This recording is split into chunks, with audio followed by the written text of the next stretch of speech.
आज 6 फरवरी को खान अब्दुल गफ्फार खान, या जिन्हें फ्रंटियर गांधी कहा जाता है और बादशाह खान के नाम से भी जाना जाता है, उनकी 131वीं जयंती है। इस उपलक्ष्य पर हम बात कर रहे हैं प्रोफेसर शमसुल इस्लाम से, जो हमें बताएंगे इस प्रमुख भारतीय स्वतंत्रता सेनानी के बारे में, जिसने ब्रिटिश साम्राज्यवाद का जमकर मुकाबला किया, द्विराष्ट्रीय सिद्धांत या जिसे टू नेशन थियरी कहते हैं उसका पूरा विरोध किया और पाकिस्तान के विचार का भी पूरा विरोध किया। वो गांधी के अहिंसा के विचार के इतने बड़े समर्थक थे और उसके लिए उन्होंने इतना मजबूत काम किया कि उन्हें फ्रंटियर गांधी के रूप से जाना जाने लगा। उनकी संस्था खुदाई खिदमतगार ने देश के लिए बहुत से बलिदान दिए। 1930 में एक बहुत ही बड़ा नरसंहार हुआ जिसमें खुदाई खिदमतगार जो संस्था थी उसके 400 से अधिक लोगों को ब्रिटिश सरकार ने मार डाला। उससे पहले भी और उसके बाद भी फ्रंटियर गांधी के जो अनुयायी थे उन्होंने बहुत से बलिदान दिए। फ्रंटियर गांधी पाकिस्तान के पूरी तरह विरोध में थे। उन्होंने बहुत कोशिश भी की गांधी जी के साथ कि भारत का बंटवारा ना हो, पर ऐसा हुआ और जब पाकिस्तान बन गया तो उनको भयानक दमन का सामना करना पड़ा। उनके भाइयों में से एक की हत्या कर दी गई। उनके समर्थकों ने इस्लामवादी फांसीवादियों के खिलाफ जो काम किया उसकी वजह से उनको पाकिस्तानी जेलों में भरा गया। खान अब्दुल गफ्फार खान खुद 1 दशक से ज़्यादा पाकिस्तान के जेलों में रहे और उन्हें निर्वासन में जाने के लिए मजबूर किया गया। उन्हें अफ़गानिस्तान जाना पड़ा। आज खान अब्दुल गफ्फार खान को या फ्रंटियर गांधी को याद करना बहुत ज़रूरी है। आइए सुने प्रोफेसर शमसुल इस्लाम से उनके बारे में। दोस्तों, 30 विजिल का मैं बहुत आभारी हूँ और उनको बधाई देता हूँ कि उन्होंने फ्रंटियर गांधी बादशाह खान अब्दुल गफ्फार खान साहब के जन्मदिन पर उन पर एक चर्चा रखी है और उस चर्चा और उनके कंट्रीब्यूशन, उनके योगदान, उनकी कुर्बानियों, उनकी परेशानियों को लेकर मुझे मौका दिया है आपके साथ उनकी यादों को साझा, उनकी यादों को ताज़ा करने का। आज खान अब्दुल गफ्फार खान साहब हयात होते, जिंदा होते तो वो 132 साल के होते। फरवरी 6, 1890 में उनका जन्म हुआ था और वो एक खाते पीते पठान परिवार से थे, लेकिन वो जो कुछ वहां पर हो रहा था और अंग्रेजों के राज में जो कुछ था वो उससे वो बहुत परेशान थे और खासतौर पे जो वहाँ जागीरदाराना निज़ाम था, बड़े बड़े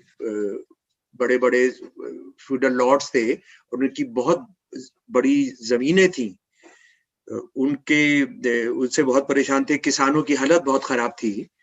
तो खान अब्दुल गफ्फार खान साहब ने एक तंजीम बनाई, एक संगठन बनाया जिसका नाम था खुदाई खिदमतगार, यानी खुदा के सेवक। और ये लोग लाल कमीज पहनते थे और ये लाल रंग जो है उससे आप समझ सकते हैं कि वो क्या चाहते थे। उनकी बहुत इनकलाबी ज़हनियत थी, इनकलाबी सोच थी और इनकलाबी सोच उनके प्रोग्राम में भी झलकती थी खुदाई खिदमतगारों के। और वो ये था कि वो जमींदाराना निज़ाम ख़त्म करना चाहते थे, वो सोशलिस्ट समाज चाहते थे और वो किसानों पर जो कर्जे थे उसको ख़त्म कराने की मांग करते थे। और ये पहली बार जो सारे देश के पैमाने पर आए, सारे देश को पता लगा कि ऐसा एक तंजीम है, एक ऐसा संगठन है, वो सन 1929 के कांग्रेस अधिवेशन में थे, जो कराची में कांग्रेस का अधिवेशन हो रहा था।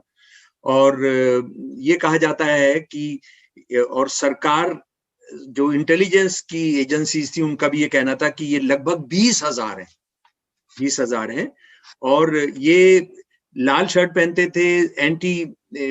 एंटी फ्यूडल इनका प्रोग्राम था। वो इसलिए लोगों को बताना जरूरी है कि हम जब पठानों की बात करते हैं या सरहदी सूबे की बात करते हैं जो नॉर्थ वेस्टर्न फ्रंटियर प्रोविंस कहलाता है, तो हम ये मानते हैं कि ये सारे पठान जो है उज्जट, ये इनको बस झगड़ा, लड़ाकू और ये सब है, इनको कोई तरीका नहीं है। ये हर यानी इंसान जो सभ्यता है ये जैसे उससे कोई अलग किस्म के लोग हैं। और ये छवि जो थी अंग्रेजों ने पैदा की थी। अंग्रेजों ने उनको इस तरह से पेश किया कि वो जैसे क्रिमिनल्स हैं और बस वो झगड़ालू हैं, क्योंकि वो किसी का भी पठान आजाद पसंद था, आजाद ख्याल था और वो किसी के भी राज में नहीं रहना चाहता था और अंग्रेजों का उन्होंने नाक में दम करके रखा था। तो खैर ये लोग जो थे, इस खुदाई खिदमतगार की बात, एक खास बात ये थी कि ये अंग्रेजों से आजादी चाहते थे और उसके लिए वो कुरान में जो तमाम चीजें हैं जो जुल्म के खिलाफ लड़ने की, उनको अपने नारों के तौर पर इस्तेमाल करते थे। ये बहुत बहुत इंपॉर्टेंट बात है। और ये जो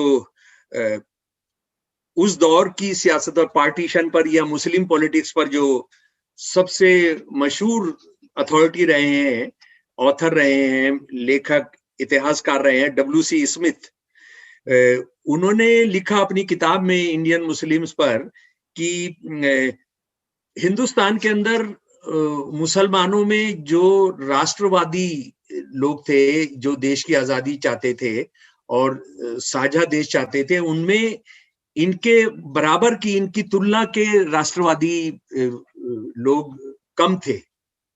इस बात से आप वो डिफर कर सकते हैं, क्योंकि और बहुत लोग भी थे, लेकिन ये उनका कहना था। और स्मिथ साहब ने लेकिन एक और बात, बहुत इंपॉर्टेंट बात कही, वो ये कि ये लोग जो थे ये पूरा एक सेकुलर समाज की बात करते थे। हिंदू सिख वहां काफी बड़ी तादाद में थे और काफी अच्छी हैसियत वाले थे। जमींदार थे हिंदू सिख वहां पर, दुकानदार थे हिंदू सिख, उनके साथ इनकी जबरदस्त दोस्ती थी। और सिविल डिसोबीडियंस मूवमेंट में उन्होंने हिंदू सिखों के साथ जो अंग्रेजों के खिलाफ लड़ाई लड़ रहे थे, उनसे जेलों में रहते हुए बादशाह खान ने खुद गीता और ग्रंथ साहब को पढ़ा था, जाना था, उसको आत्मसात किया था, उसको वो कोट करते थे। और W.C. स्मिथ ने वो आंकड़े पेश किए कि ये खुदाई खिदमतगार, वो उस तरह से जो हम भारत के अंदर आजादी की लड़ाई की जो ट्रेडिशनल पार्टीज जानते हैं उसमें से नहीं था। उस तरह का अलग से खान बहादुर खान, वो खान बादशाह खान साहब ने उसको किस तरह से तैयार किया, उस पर अभी भी काम होना बाकी है। लेकिन इसको आप डेटा जो है, उनका जेल जाने का डेटा, उससे जो स्मिथ ने पेश किया, उसको समझना जरूरी है। सितंबर 1932 तक 25 लाख की पॉपुलेशन में खुदाई खिदमतगार के 5,557 लोग जेलों में बंद थे। और सन 1932 के आखिर आते आते 1500 सिविल डिसोबीडियंस प्रिजनर्स पेशावर में 5 हिंदू थे, 2 सिख थे और 1500 में से बाकी सब मुसलमान थे। हरिपुर हजारा डिस्ट्रिक्ट में जो पाकिस्तान में है, वहां उसकी जेल में 1938 मुस्लिम थे, 24 हिंदू थे। और पूरे नॉर्थ वेस्टर्न प्रोविंशियल एरिया में जो सिविल डिसोबीडियंस मूवमेंट के जो बंदी थे, जो कैद किए गए थे कार्यकर्ता, उनमें 90% मुसलमान थे। तो इससे आप इनको समझ सकते हैं कि वो कितने बड़े पैमाने पर मुसलमानों को उन्होंने आजादी की लड़ाई में इन्वॉल्व किया था। और दूसरी अहम बात ये थी कि ये जो एरिया था 95% मुसलमान एरिया था। खुदाई खिदमतगार भी बादशाह खान साहब वगैरह की तरफ से जो लीड किया जाता था, ये बुनियादी तौर पर एक एब्सोल्यूट मेजॉरिटी 95% मुसलमानों का था। लेकिन इन्होंने कांग्रेस के साथ अलायंस किया था और इसमें जब भी सवाल उठता था, वहां पर जो कुछ कट्टरवादी मुसलमान ताकतें थी, वो ये सवाल उठाती थी कि अरे तुम तो हिंदुओं के साथ मिल गए और ये तो तुम बुरा कर रहे हो, तो उसको बहुत जबरदस्त तरीके से डिफेंड करते थे। वो ये कहते थे कि कांग्रेस जो है हिंदुओं का संगठन नहीं है, कांग्रेस जो है अंग्रेजों के खिलाफ हिंदू मुसलमान सिख का जिरगा है। वो एक कमेटी है हिंदू मुसलमान सिखों की और हिंदुस्तान के सब मजहब के मानने वालों की। और वो ये कहते थे कि हम जब कांग्रेस के साथ मिल रहे हैं तो कोई ऐसा नहीं है कि हमने अपने को वहां गिरवी रख दिया। ऐसे वो कहते थे कि पठान कभी भी किसी की गुलामी नहीं कर सकता, किसी की दादागिरी नहीं सह सकता, और हम वहां बराबर के लेवल पर कांग्रेस के साथ हैं। और गांधी जी ने इस बात को समझा, नेहरू ने इस बात को समझा, पंडित नेहरू ने इस बात को समझा, और वो इस तरह से वो कांग्रेस के एक पक्के बन गए। और अपने मतलब अंतिम सांस तक वो कांग्रेसी रहे। हालांकि उनके साथ पार्टीशन को मानकर कांग्रेस ने बड़ा धोखा किया, और उसका बहुत दुख जो हम अभी जानेंगे वो भी मैं आपको सुनाऊंगा। और वो पाकिस्तान की कल्पना, वो टू नेशन के हिंदू और मुसलमान अलग राष्ट्र होते हैं, उसके भयानक खिलाफ थे और बहुत एग्रेसिव थे उसके खिलाफ। और जब कांग्रेस राजी हो गई पार्टीशन पर और मुस्लिम लीग के साथ जब उन्होंने करने का तय किया, तो ये खान अब्दुल गफ्फार खां बहुत रोए, बहुत दुखी हुए। और इसके साथ ही साथ ये किया कि अंग्रेजों के साथ और मुस्लिम लीग के साथ जो समझौता हुआ, ये हुआ कि नॉर्थ वेस्टर्न फ्रंटियर वो कहते थे कि हम आजाद रहेंगे, अगर भारत में नहीं मिल सकते तो हम आजाद रहेंगे, क्योंकि वहां पर इनके बड़े भाई की सरकार थी वहां पर सरहदी सूबे में। तो खैर वहां एक प्लेबेसाइड करा दिया गया। वो प्लेबेसाइड जो कश्मीर में नहीं हुआ, लेकिन वहां प्लेबेसाइड हो गया, और उसमें जाहिर है मुस्लिम लीग के काफी एग्रेसिव, और वो लोग काफी पंजाब से वहां लोग आ गए, उन्होंने बहुत गुंडागर्दी मचाई, और उनको खान अब्दुल गफ्फार खां और खुदाई खुदमतगारों की जान पर बनाई। लेकिन और नॉर्थ वेस्टर्न फ्रंटियर को इस तरह से प्लेबेसाइड हो गया कि वो पाकिस्तान में जाने का तय किया, जो बड़ा क्लियर था, क्योंकि अंग्रेज चाहते थे, मुस्लिम लीग चाहती थी, और वहां उन्होंने सरहदी सूबे के अंदर खुदाई खिदमतगारों को पूरा डरा धमकाया और जो सब किया वो बड़ा भयानक था। और उसमें उसके बारे में खुद खान अब्दुल गफ्फार खान साहब ने जो लिखा, जब ये हो रहा था कि नॉर्थ वेस्टर्न फ्रंटियर पाकिस्तान में जाना ही होगा, उसके अलावा कोई दूसरा रास्ता नहीं, तो उन्होंने लिखा कि मुस्लिम लीगर जो है रोज बहुत भयानक, बहुत जहरीले नारे लगाते हुए जलूस निकाल रहे हैं। वो हमें काफिर कहते हैं, हमारे लिए बहुत गालियों की जबान इस्तेमाल करते हैं, मेरे साथ जाती तौर पर बदतमीजी की गई है, और उससे बहुत बहुत खतरा बन गया है। लार्ज नंबर ऑफ पंजाबीज, बहुत बड़ी तादाद में पंजाबी यहाँ पर आ गए, पंजाबी मुसलमान यहाँ पर आ गए हैं, और वो बिल्कुल पब्लिक मीटिंग्स में कह रहे हैं कि रेड शर्ट्स खुदाई खिदमतगारों को बिल्कुल जान से मार दिया जाए, उनका सफाया कर दिया जाए।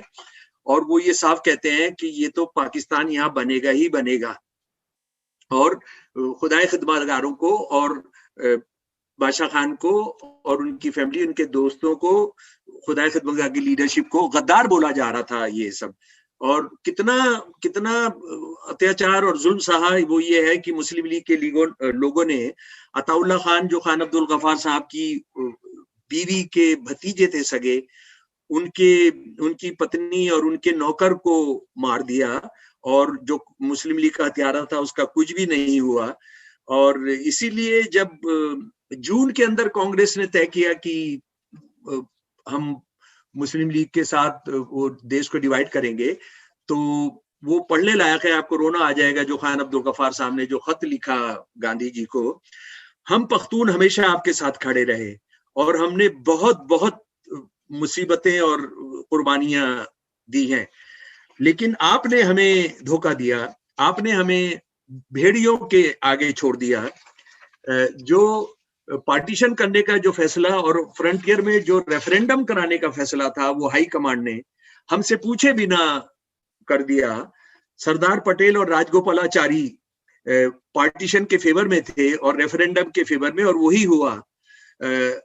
सरदार पटेल ने तो मुझसे ये तक कहा कि आप बेकार में परेशान हो रहे हैं। मौलाना आजाद ने भी मुझे कहा कि अब तो, चाहे वो तंज में ही कहा था, व्यंग में ही कहा था कि अब तो आप मुस्लिम लीग में चले जाइए। तो इस तरह का व्यवहार हमसे किया गया और हमारे भावनाओं को बहुत आहत किया।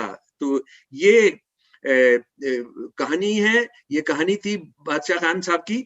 उनका इंतकाल, उनका देहांत हुआ जनवरी 20, 1988 को। लेकिन उससे पहले मैं एक बात बताता हूं कि पाकिस्तान के बनते ही 8 दिन के अंदर उनके बड़े भाई, जो सरकार थी उनकी, उसको जिन्ना साहब ने डिसमिस किया। जिन्ना साहब ने डिसमिस किया। लेकिन एक और बात दुख की जो मैं आपके साथ साझा करना चाहता हूं, ये है कि भारत ने इनको भुला दिया, आजाद भारत ने इनको भुला दिया, जिस तरह से अल्लाह बख्श को भुलाया, जिनका कत्ल मुस्लिम लीगियों ने किया था, क्योंकि मुस्लिम लीग के खिलाफ मुसलमानों के एक बहुत बड़े हिस्से को संगठित कर रहे थे। इनको भी भुला दिया। और सबसे शर्मनाक घटना यह है कि दिसंबर के अंदर, 14 दिसंबर के आसपास, फरीदाबाद में एक बहुत बड़ा अस्पताल था जो पंडित नेहरू ने जिसकी नींव रखी थी, खान अब्दुल गफ्फार खान साहब के नाम पर, बादशाह खान अस्पताल उसको कहते थे, उसका नाम बदलकर अटल बिहारी वाजपेयी अस्पताल कर दिया गया। तो ये है किस तरह से हमने बादशाह खान साहब को याद रखा है।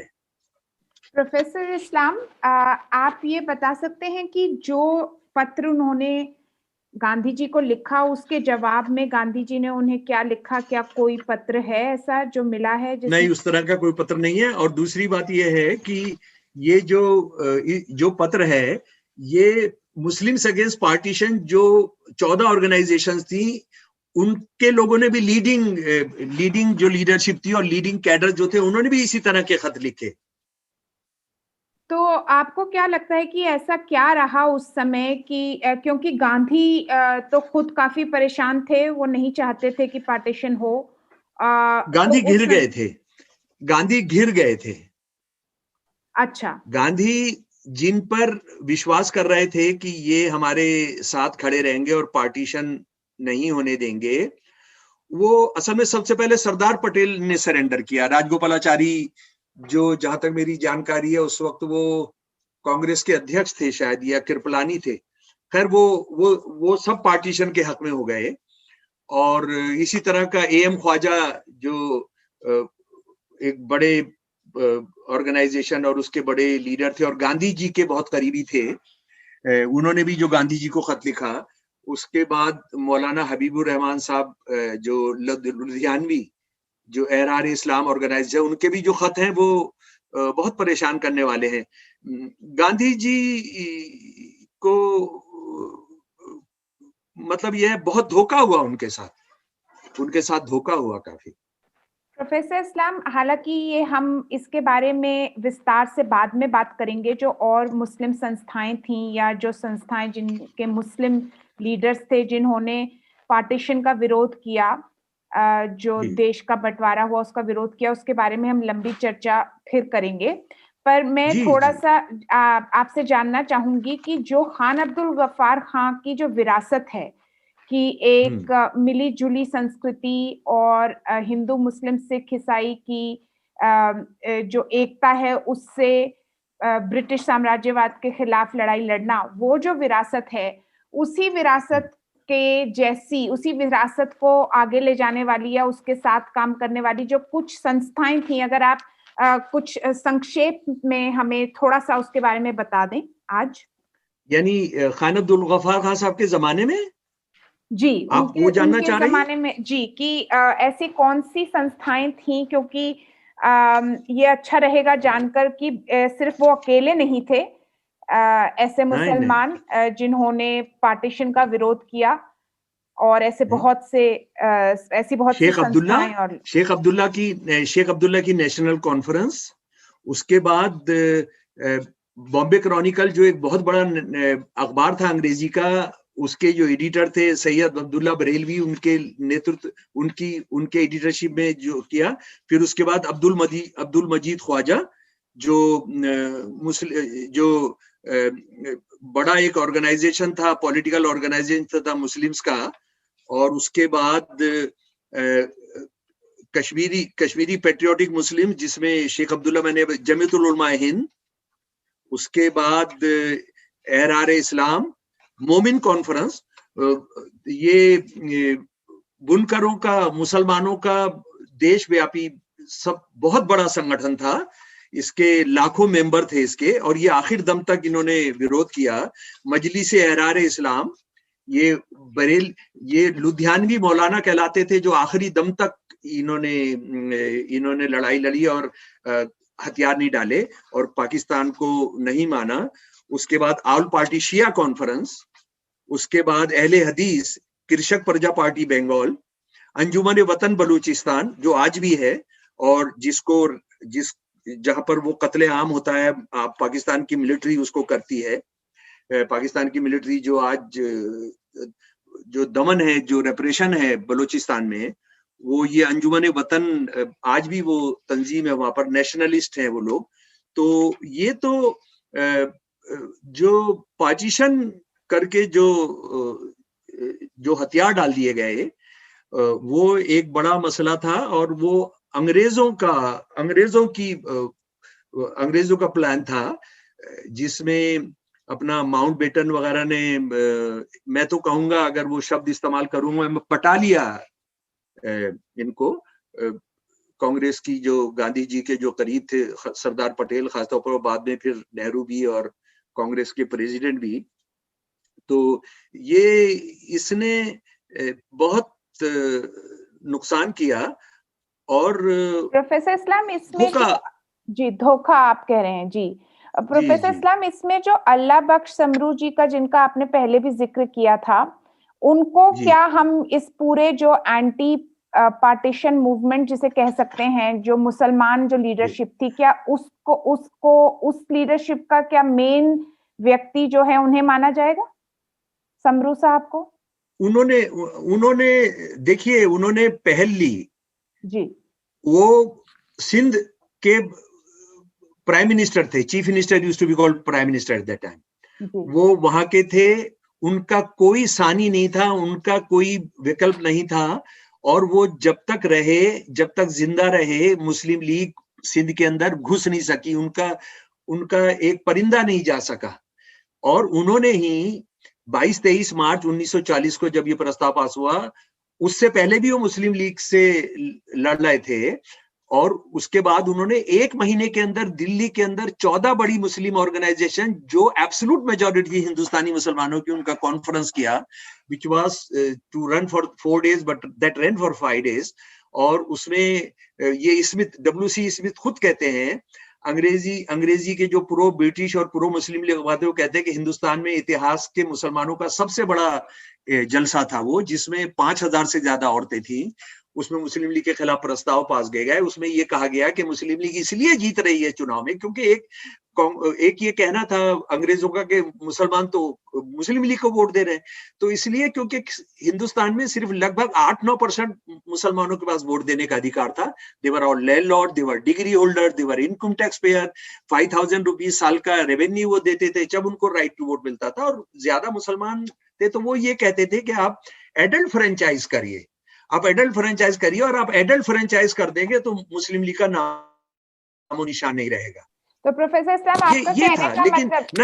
आपका कहने का मतलब है कि 90% से ज्यादा मुसलमान जो थे उनके पास वोट नहीं था जिस समय ये इलेक्शंस जी।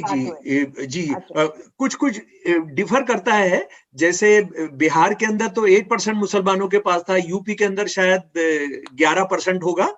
अच्छा, वहां कुछ मुसलमानों के पास ज्यादा वोट था, पंजाब के अंदर थोड़ा ज्यादा होगा, बट ओवरऑल एवरेज बहुत लो थी पूरे देश में। जी, यानी ये 88% से ज्यादा नहीं था। जो ग्रेनवेले ऑस्ट्रिन, जिनका भारत के संविधान बनाने और उस पर बहुत काम है, ऑस्ट्रेलियन इंटेलेक्चुअल पॉलिटिकल साइंटिस्ट जो देहांत हुआ जिनका अभी कुछ साल पहले, तो वो उनका पूरा डेटा उन्होंने जमा किया जी। तो और उससे ये साफ हो जाता है। ये जो अल्लाह बख्श समरू जी ने जो कॉन्फ्रेंस करी थी जस्ट बिफोर पार्टीशन के विरोध में दिल्ली में, उसमें क्या खुदाई खिदमतगार भी शामिल थे?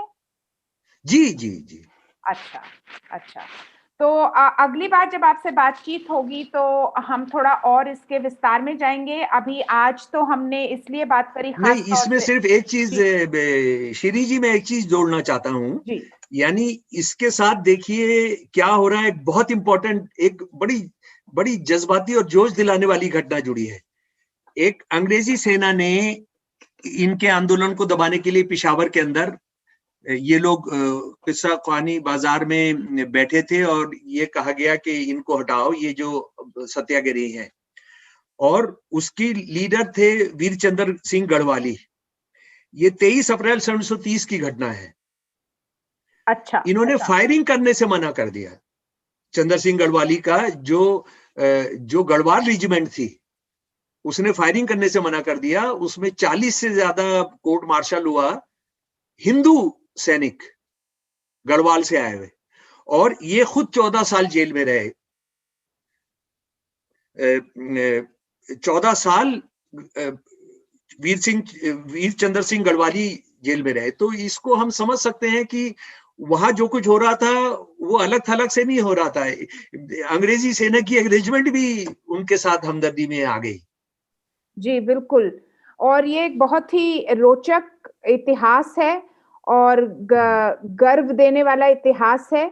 और आज फ्रंटियर गांधी के जन्म दिवस पर हम उन्हें याद करते हैं। उनसे जुड़ी हुई जो विरासत है उसे याद करते हैं और हम उन्हें सलाम भेजते हैं। शांति के एक सिपाही थे वो, जिन्होंने साम्राज्यवाद के विरुद्ध और भारत की जो मिली जुली जो हमारी विरासत है हिंदू मुस्लिम सिख ईसाई की, मिलकर साम्राज्यवाद के विरोध में आवाज उठाने की, उनसे लड़ाई करने की, उसको उजागर करती है। ये सामंतवाद के खिलाफ और धार्मिक कट्टरता के खिलाफ।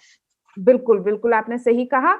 और आज इतने सालों के बाद उन्हें याद करना और जरूरी बन गया है, क्योंकि जिस तरह से देश जिस रास्ते पर जा रहा है उसमें इस तरह के हमारे हीरोज, उनको याद करना बहुत जरूरी है और उनके ही पथ पर चलना, उनके बनाए रास्ते पर, उनके दिखाए रास्ते पर चलना बहुत जरूरी है। बिल्कुल। और पीस विजिल का शुक्रिया है इसको आयोजित करने के लिए। आपका बहुत बहुत धन्यवाद प्रोफेसर शमसुल इस्लाम, और हम फिर आपसे मुलाकात करेंगे। धन्यवाद।